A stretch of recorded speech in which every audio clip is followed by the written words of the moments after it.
నమస్తే అండి అందరికీ. అందరూ బాగుండాలి. అందరిలో మనము ఉండాలి. మనందరిపైన శ్రీ రాధాకృష్ణుల వారి కృపా దీవెనలు, అనుగ్రహం ఉండాలని మనస్ఫూర్తిగా కోరుకుంటున్నాను. మీరందరూ నన్ను ఎంతగానో సపోర్ట్ చేస్తున్నారండి. మన ఫ్యామిలీ ఇంకా పెద్ద ఫ్యామిలీ అవ్వాలని చెప్పి మనస్ఫూర్తిగా కోరుకుంటున్నాను. మన ఛానల్‌కి కొత్తగా వచ్చి ఎవరైనా చూస్తున్నట్లయితే ప్లీజ్ సబ్స్క్రైబ్ చేయండి. లైక్ చేయండి. లైక్ చేస్తే కొంచెం వీడియో ముందుకు వెళ్ళటానికి అవకాశం ఉంటుందంటండి. లైక్ చేయండి. చూసిన ప్రతి ఒక్కరూ లైక్ చేయమని చెప్పి మరీ కోరుకుంటున్నానండి. ఇక ఈ వీడియో వచ్చేసి మధ్యాహ్నం నుండి తీస్తున్నానండి. 4 గంటల నుండి స్నాక్స్‌కి ఇట్లాగా ఫ్రూట్స్ కట్ చేసి పెడదాము అని చెప్పి ఇవి యాపిల్ కాయను, డ్రాగన్ ఫ్రూట్ కూడా ఉంది. ఇంకా అది చేసి ఫ్రూట్స్ ఇస్తున్నానండి స్నాక్స్‌గా. అంటే ఇంకా ఆయిల్ ఫుడ్ అట్లా మధ్యాహ్నం టిఫిను అట్లా అంటూ ఏమీ లేకుండా ఫ్రూట్స్ ఉంటే ఈ మాత్రంగా తినేసేస్తామన్నమాట. కొంచెంగా లైట్‌గా. అన్నము మధ్యాహ్నం పూట అన్నం తక్కువగానే తింటాము. ఇక కొంచెం 4 అట్లా అయ్యేసరికి ఆకలి అనిపిస్తది. ఇక ఇంట్లో ఏముందా అని చెప్పి వెతుక్కుంటే ఇంకా ఫ్రూట్స్ తీసుకొచ్చారు కదా! ఇక ఇవి కట్ చేసి ఇద్దామని చెప్పి ఇలాగా ప్రిపేర్ చేసుకుంటున్నానండి. టీ, కాఫీ అట్లా ఏమీ అంటూ తాగను కదా! ఇంకా తింటే ఇది తింటాం. లేదంటే కనీసం మజ్జిగైనా తాగుతానండి. ఏమీ లేకపోతే బార్లీ అయినా నానబెట్టేసి పొద్దున్న నానబెట్టేసి మధ్యాహ్నం కాసి చల్లారిన తర్వాత తాగుతామండి. ఇక మధ్యాహ్నం నుండి ఇది 4 గంటల నుండి నా పనులు 6 గంటల వరకు నేను చేసుకున్న పనులు విధానము ఈ వీడియోలో ఉందండి. తప్పకుండా చూడండి. వీడియో ఎక్కడ స్కిప్ చేయకుండా చూడండి. స్కిప్ చేయకుండా చూస్తే నేనేమి చెప్తున్నాను, ఏ పని చేస్తున్నాను అనేది అర్థం అవుతుంది కదా. వీడియో ఎక్కడ స్కిప్ చేయకుండా చూడండి. ఇదిగోండి ఇంకా ఇలాగ ఫ్రూట్స్ కట్ చేసేసి తల కొంచెం తినేసాము. ఇంకా పప్పు నానపోసానండి. నైటు అన్నం తినట్లేదు, ఈ టిఫినే కదా. ఎప్పుడన్నా అన్నం ఉంది మిగిలిపోతుంది పాడేసుకోవటం ఎందుకు అనుకుంటే అన్నం తింటాం, కానీ ఎక్కువ శాతం టిఫినే తింటామండి. ఇక పప్పు కడుగుతున్నానండి. మొన్న విసిరాను కదా, ఆ పప్పు అనమాట ఇది. అయితే నేను పప్పు పొట్టంతా పోయేలాగా కడగను, కొంచెం మాత్రం ఉంచుతాను. మాకు అలాగా మొదటి నుంచి ఇదే అలవాటు. అందుకని చెప్పి నీట్గా కడుగుతాను, కానీ పొట్టు అనేది మొత్తం పోయేలాగా కడగను. ఏమంటే కొంచెంగా బలం ఉంటుంది అని చెప్పి చెప్తూ ఉండేది మా అమ్మ. అలాగే కడిగేవారు అప్పట్లో. ఇక నాకు కూడా అదే అలవాటైపోయిందనమాట. ఇంకా ఈ పప్పు కడిగేసేసి పక్కన ఒక బకెట్ పెట్టాను. ఆ బకెట్లోకి వంపుతున్నాను. పారబోసుకుంటే ఏమొస్తుందండి, కొంచెం మొక్కల్లో పోస్తే బలంగా ఉంటాయి. మొక్కలు కూడా మంచిగా పువ్వులు కాయలు ఇవి వస్తాయి కదా అని చెప్పి ఇదిగోండి ఈ మాత్రంగా కడిగేశాను. ఇలాగ పొట్టు పొట్టుగా ఉంచుతానన్నమాట. చాలా టేస్ట్గా ఉంటుందండి ఇడ్లీ కూడా. మాకు ఇట్లాగా అలవాటైపోయింది మొదటి నుంచి. ఇక ఇది కడిగి పక్కన పెట్టేసేసుకొని ఇక ఇంతలో గ్రైండ్ చేసుకుందామని చెప్పి ఇలాగ పక్కన పెట్టేశాను.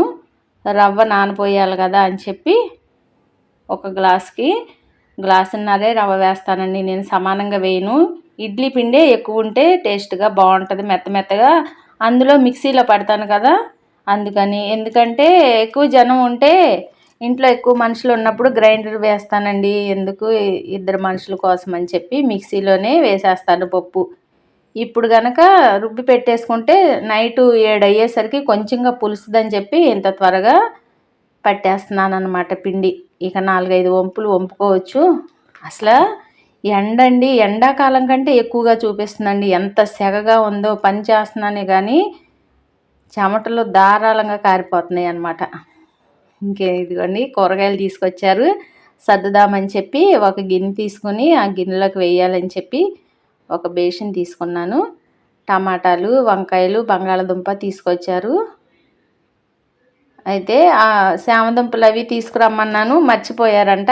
సరేలే ఎప్పుడు వెళ్తానే ఉంటాను కదా తీసుకొస్తానని అన్నారు. ఇంక పచ్చిమిరపకాయలు అవి లాస్ట్ టైం తీసుకొచ్చినప్పుడు ఉన్నాయండి. ఇక అందుకని చెప్పి ఇంతవరకే తీసుకురమ్మని చెప్పాను.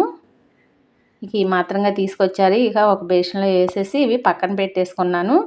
ఇక ఇంతలో మిక్సీ తీసేసి శుభ్రంగా తుడిచేసుకున్నాను. ఎప్పటికప్పుడు నీట్గా పెట్టేసుకుంటే బాగుంటుంది కదా.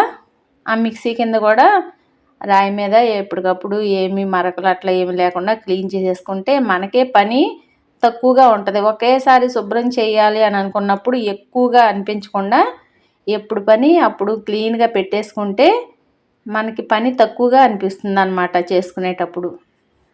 ఇక ఈ మాత్రంగా జార్లో వేసేసి ఉప్పు కూడా ఇప్పుడే వేసేస్తాను నేను. ఉప్పు కూడా వేసేసి మిక్సీ పట్టేసేసాను మెత్తగా. ఇది నలుగుతూ ఉంటుంది. ఇక రవ్వ కూడా కడగాలి కదా, రవ్వ నానుతుంది. అయితే రవ్వ ఈసారి ఎందుకనండి చాలా లావుగా ఉంది, సన్న రవ్వ ఇవ్వలేదు. సన్న రవ్వ అయితేనే బాగుండేది. ఈ రవ్వ ఎలా ఉందంటే బియ్యం నానపోసుకుని ఇసురుకుంటే ఎలా ఉంటుందో అలా ఉంది. స్టోర్ బియ్యం రవ్వలా ఉంది, కానీ ఇడ్లీ రవ్వలే నాకు అస్సలు అనిపించలేదు అనమాట. ఇట్లా వచ్చినప్పుడు ఇడ్లీ అసలు టేస్ట్ ఉండదు, తినాలని కూడా అనిపించదు మాకు. సరే ఈసారికి తీసుకొచ్చేసాను కదా, ఎలాగోలా కానిచ్చేసేయి అని అన్నారు. అసలు ఎప్పుడు మంచిగానే తీసుకొస్తారు, ఎందుకన్నా మరి ఈసారి ఇట్లా వచ్చింది. రవ్వ చాలా దొడ్డుగా ఉందన్నమాట.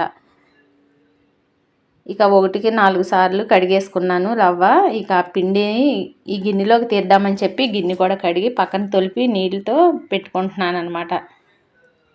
మనం సాయంత్రం ఎంత త్వరగా పనులు చేసుకుంటే అంత త్వరగా సాయంత్రం ప్రణవానంద స్వామిది ఈ భగవద్గీత క్లాసులు వస్తున్నాయి కదండి, 18 రోజులు 18 అధ్యాయాలు. 7:30 గంటలకల్లా పని కంప్లీట్ అయిపోవాలని చెప్పి ఈ పూట ఇప్పటి నుంచే మొదలు పెట్టేశాను అనమాట. లేదంటే 5 గంటలకు అలాగా స్టార్ట్ చేస్తాను. 1 గంట ముందే మొదలు పెట్టేశాను. ఇక ఇంతలో ఈ పప్పు నలిగిపోయింది. జార్లో నుంచి తీసి గిన్నెలోకి వేసేసుకున్నాను. ఇలాగ తేటగా వచ్చేదాకా ఒక 3-4 టైమ్స్ కడిగాను. రవ్వ ఎందుకనో ఈసారి చాలా లావు వచ్చింది అనుకుంటూ ఇంకా 4 సార్లుగా కడిగేసి శుభ్రంగా లూజ్గా పిండుతాను. గట్టిగా పిండేస్తే ఎందుకంటే ఇడ్లీ పిండి బాగా గట్టిగా పిట్టుగా ఉంటుంది అనమాట. కొంచెం వాటర్తో ఉన్నట్టుగా ముందు మామూలుగా ట్యాంకు నీళ్ళతో 3-4 సార్లు కడిగేసుకుని మంచినీళ్ళు లాస్ట్ టైము మంచినీళ్ళు పట్టుకుని ఇక పైన అలాగా గట్టిగా నొక్కను. రవ్వ పిండేటప్పుడు పైన అలాగా నొక్కి కొంచెం నీళ్ళు జారుతోటే వదిలేస్తానమాట. కలిపేటప్పుడు చక్కగా ఫ్రీగా ఉంటుంది. నానిన తర్వాత కొంచెం లూజ్గా ఇడ్లీ పిండి జారుగా బాగుంటుంది. ఇప్పుడే మరి గట్టిగా పిండుకుంటే పిట్టుగా ఉంటుంది అనమాట. ఇడ్లీ అస్సలు బాగుండదు. ఇక ఈ మాత్రంగా చేసుకుంటే మాకు 2 రోజులు వస్తుంది ఈ పిండి. ఏ రోజుకి ఆ రోజు. ఇదివరకు మిక్సీ లేనప్పుడు రోజు పోసేవాళ్ళమండి, నానపోసేదాన్ని. రోజు నానపోసి కొంచెంగా రోట్లో రుబ్బేదాన్ని. ఎంత కమ్మగా ఉండేయో ఇడ్లీలు. రోజు రుబ్బేదాన్ని. 3 గంటలకే పని స్టార్ట్ చేస్తే రోజు అదే టైంకి రోట్లో రుబ్బుకునేదాన్ని అనమాట పప్పు. ఇక ఈ మాత్రంగా ఇంకా మిక్సీ కూడా అది రవ్వ కూడా పిండి కలిపి పక్కన పెట్టేసేసాను కదా, గిన్నె చుట్టూ పిండి అంటుతుంది కదా, అది కూడా క్లీన్ చేసేసి నీట్గా తుడిచి పక్కన పెట్టేశాను. ఇక ఈ మిక్సీ కూడా గిన్నెలతో పాటు కడుక్కోకుండా అప్పటికప్పుడే శుభ్రం చేసేసుకుని పక్కన పెట్టుకుంటే ఆరిపోయి పొండెల్లే ఉంటుంది జారు. ఇక అందుకని ఇదిగోండి ఈ కప్లర్ ఇదంతా నీట్గా ఉంటుందని చెప్పి చూపిస్తున్నాను. ఇలాగా అది చుట్టూ కట్టర్ కూడా ఉంటుంది కదా, రబ్బర్ కట్టర్, అది కూడా తీసి క్లీన్ చేసేసుకోవాలి ఎప్పటికప్పుడు. లేదంటే అదంతా పాచి పట్టేసి మురికిగా ఉంటుంది ఒక్కసారి మనం క్లీన్ చేసేటప్పుడు. అట్లా ఏమీ లేకుండా ఎప్పటికప్పుడు పెట్టేసుకుంటాను. ఇక ఇంతలో పొద్దున కడిగిన గిన్నెలు అవి ఉన్నాయి. ఇక అవన్నీ తీసుకొచ్చి సర్దేసుకుందాము. కొంచెంగా ఈ కబోర్డ్స్ అవి క్లాత్ పెట్టి తొడవాలని చెప్పి అనుకుంటున్నాను. ఇక ఈ గిన్నెలు సర్దేసి పైన తుడిచేసినా మనకి ఎంతో పని ఉన్నట్టు ఉండదండి. నీట్గాను కనిపిస్తాయి చక్కగా. మనకి ఎప్పుడన్నా ఇల్లు డీప్ క్లీనింగ్ చేసుకున్నప్పుడు అంత పని అనిపించదు అనమాట. ఎంతసేపు అండి, మనం 5 నిమిషాలు 10 నిమిషాలు ఫోన్ చూసినంతసేపు పట్టదు. మనం మనసులో అనుకుని పని మొదలుపెట్టి ఇది చెయ్యాలి అనుకుంటే మనకంటే ఎవరు బాగా చేయలేరు కదండి. ఆ విషయంలో మాత్రం నేను బాగా అనుభవం అన్నమాట. మనం చెయ్యాలి అనుకుంటే చాలా కరెక్ట్గా చేయగలుగుతాం. ఇంట్లో పని ఎంతోసేపు పట్టదు. కాకపోతే మనం శ్రద్ధ పెట్టము. దులిపినప్పుడు తుడుద్దాంలే, కడిగినప్పుడు తుడుద్దాంలే అని వదిలేస్తామన్నమాట. కానీ కనీసం 2 రోజులకు ఒకసారి ఇలాగా కబోర్డ్లు, డోర్లు ఇవన్నీ తుడిచేసుకుంటే నీట్గా బాగుంటుందండి. ఎప్పటికప్పుడు శుభ్రంగా ఉంటాయి. ముందల బొద్దింకలు అనేవి దరిచారవన్నమాట. లేదంటే బొద్దింకలు వచ్చేస్తాయి. శుభ్రం లేకపోయినా వంటగదిలో బొద్దింకలు బాగా వచ్చేస్తాయి అన్నమాట. ఎప్పటికప్పుడు తీసి క్లీన్ చేసుకుని బూజు కొంచెం అల్మారాలు అవన్నీ నీట్గా తుడుచుకుంటూ ఉంటుంటే అవి అసలు కనిపించవు. మనం చూద్దామన్నా కూడా కంటికి అనేది కనపడవన్నమాట. ఇంకా ఈ మాత్రంగా తుడిచేసుకుంటే నాకు అందుకే ఎప్పుడు పండగలు వచ్చినా ఇల్లు దులుపుకోవాలి, ఇంత పని ఉంది అంత పని ఉంది అని ఎప్పుడు అనిపించదు అనమాట. ఎప్పటికప్పుడు చేసుకుంటానే ఉంటాను కదా. పైన డీప్ క్లీనింగ్ చేసినప్పుడు తక్కువగా ఉంటుందన్నమాట నాకు పని. ఇంకా ఆ పైన కూడా కబోర్డ్స్ అవి తుడిచేస్తున్నాను. కొంచెం మనకి కనపడినట్టుగా అంచులమ్మట కూడా ఉంటాయి కదా, అది కూడా లోపలికి కొంచెం క్లాత్ పెట్టి తుడిచేస్తే నీట్గా ఉంటుంది అన్నమాట. ఇదిగోండి ఇక ఈ మాత్రంగా. ఇక ఆ పైన మరీ పైన సన్సైడ్ కబోర్డ్స్ అంటే నాకు అందవు. అయినా అసలు అవి లోపల వాడని వేస్ట్ సామానే ఉంటాయి కానీ అసలు వాటిని కదిలించమన్నమాట. ఇంతవరకు శుభ్రం చేసేసుకున్నాను. ఇంకా కిటికీలు అవి కూడా తుడుచుకోవాలి. నిదానంగా రోజుకొకటి 2 చేసుకుంటూ ఉండొచ్చులు అనుకుంటున్నాను. ఇంకా ఇదిగోండి దీపారాధన వెలుగుతూనే ఉంది కదా. ఇక ఎందుకంటే ఊడవను దీపారాధన ఉన్నప్పుడు ఇల్లు ఊడ్చకూడదు కదా. మనం ఎవరన్నా మన ఇంటికి వచ్చినప్పుడు వాళ్ళని కూర్చోమని చెప్పి ఇల్లు ఊడిస్తే వాళ్ళు లేచి వెళ్ళిపోతామని అంటారు కదా అని అంటూ ఉంటారు పెద్దలు. అలాగే భగవంతుడు కూడా మనం ఊడుస్తుంటే అక్కడి నుండి వెళ్ళిపోతాడు అని అట్లాగా భావన చేసుకుని నేను ఊడవనమాట. మన మనసుని బట్టే ఉంటుందండి ఏదైనా. మనం మంచిగా ఆలోచన చేస్తే మంచి ఆలోచనే వస్తుంది, చెడుగా ఆలోచన చేస్తే చెడుగానే అనిపిస్తుంది. కానీ మనసు వరకు కూడా ఏ విషయాన్ని కూడా మనసు వరకు తెచ్చుకోకూడదు. మైండ్లోకి వచ్చిన మాటని ఆలోచనని మైండ్లోనే వదిలేసేయాలి. నేనైతే అలాగే చేస్తున్నానండి. ఈ కృష్ణ భక్తి భావనలోకి వచ్చిన తర్వాత ఏ విషయము కూడా పట్టించుకోకుండా మనసు ధ్యాస అంతా కృష్ణుడి మీదే పెడితే అన్నీ ఆయనే చూసుకుంటాడని నేను ప్రగాఢంగా నమ్ముతాను.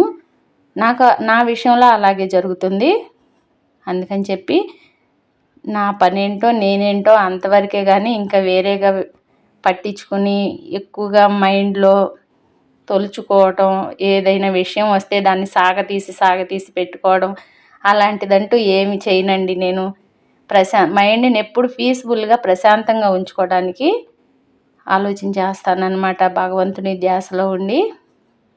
అది మనకి తెలియనప్పుడు ఏవో విషయాలు అన్నీ మాట్లాడుతూ ఉంటాము. తెలియదు కదా, అది తెలిసిన తర్వాత అలా చేయడం కరెక్ట్ కాదని నా మనసుకి అనిపించి ఇంకా నేను ఇలాగా అనుకుంటాను. ఈరోజుకి ఇదేనండి వీడియో. మరొక్కసారి మీ అందరికీ ధన్యవాదాలు తెలియజేసుకుంటున్నాను. సబ్స్క్రైబ్ చేయండి. ఉంటానండి.